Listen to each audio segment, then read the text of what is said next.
All right, Countryside, how you guys doing?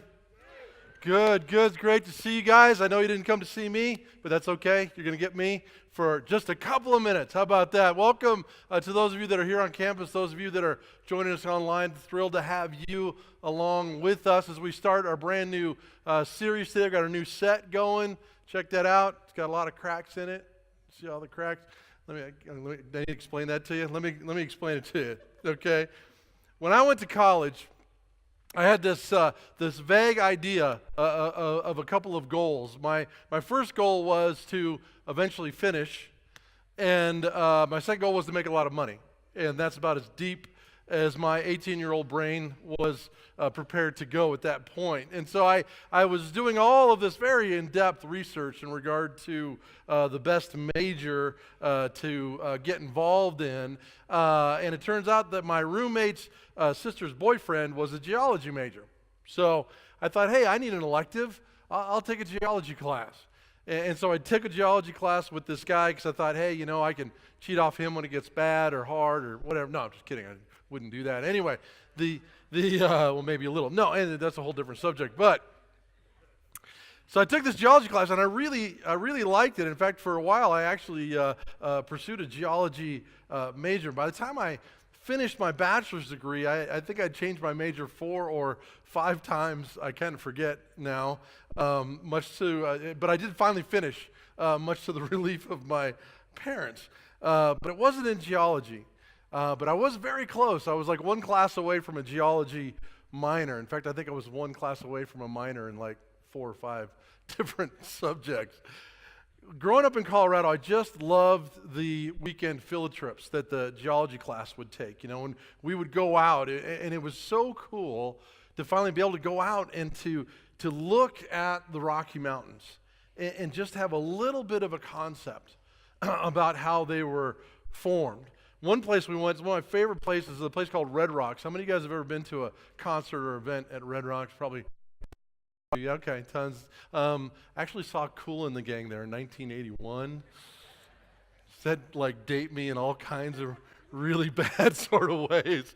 Man, okay. It was a good run while it lasted. Anyway, loved going to concerts there. It's a cool place to hike around, but kind of ominous, I would say, a little ominous. And I remember those early geology classes because they started talking about how the Earth's crust is made up of all of these disconnected plates.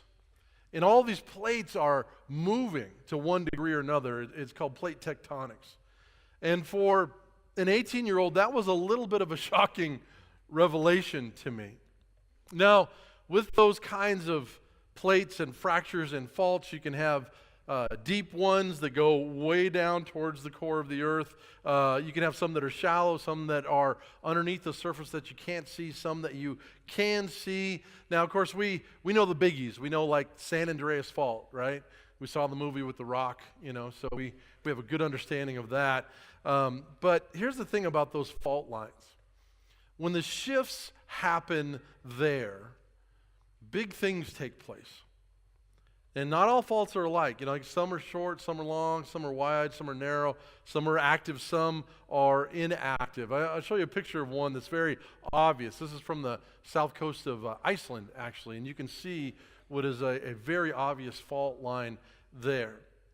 But even where there aren't major faults, there's still cracks, there's still movement going on. Things get formed up. Pretty amazing things like the Rocky Mountains, for example, or even Victoria Falls.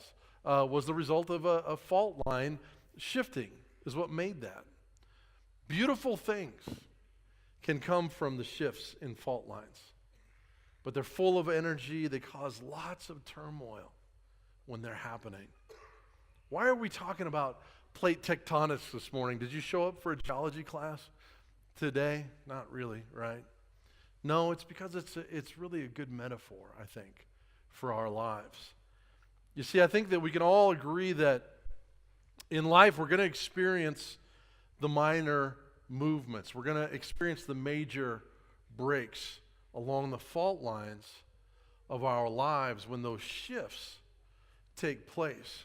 Because like it or not, major life changes are inevitable in all of our lives.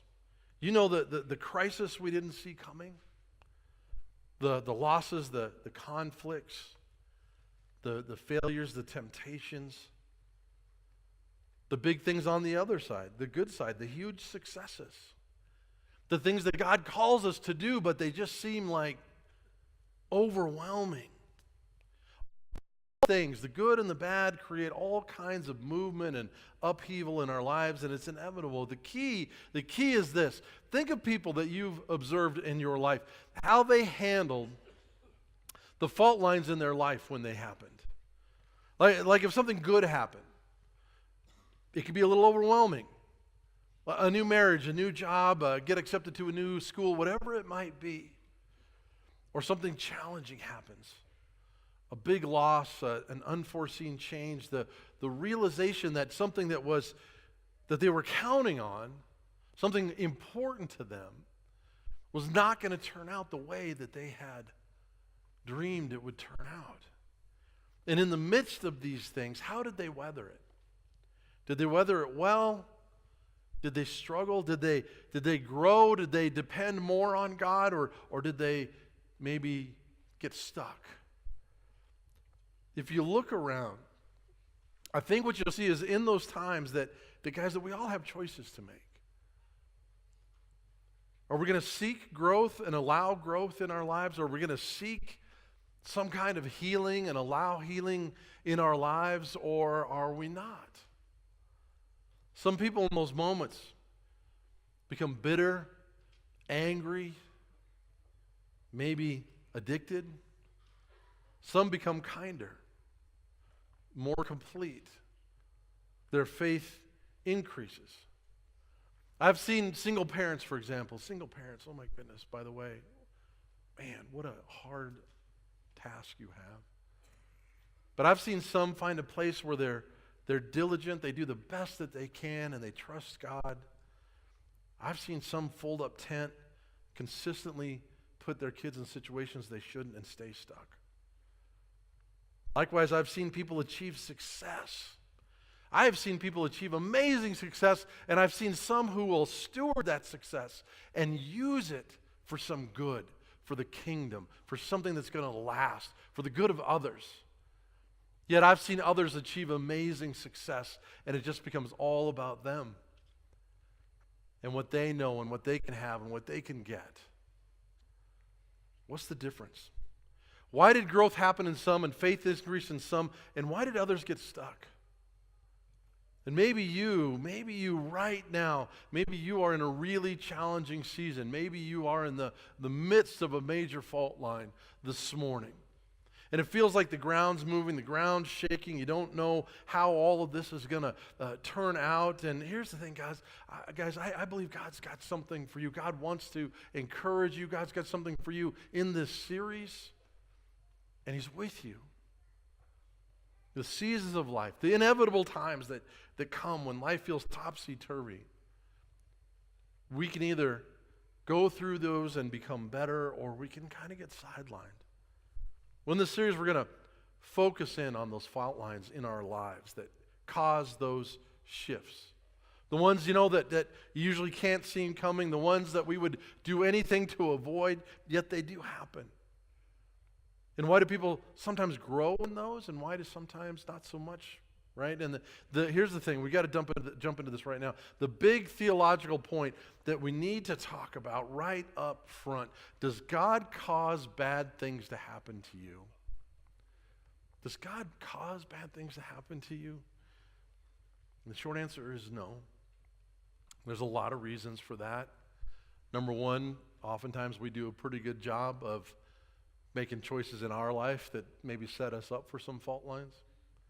Number two, we're in relationship with other people who also have free will, and sometimes they don't make so good of choices that affect us and create fault lines. And then ultimately, guys, we do live in a fallen world, unfortunately, where bad things happen. Yes, even to good people. Does God allow these things? Sure He does. But why? You see, that's the sticking point for so many of us. If you would, look at your notes at Romans 8, 28 and 29. Let's walk through this real quick. And it says this. And it says, and we, what's the word there? No, and we know. We're not thinking, we're not guessing. We know that God causes everything to work together for the what? For the good of those who what? Love God and are called according to his purpose for them. For God knew his people in advance, and he chose them to become like who? Like his son. Are all things good? No. But what can God do with those faultless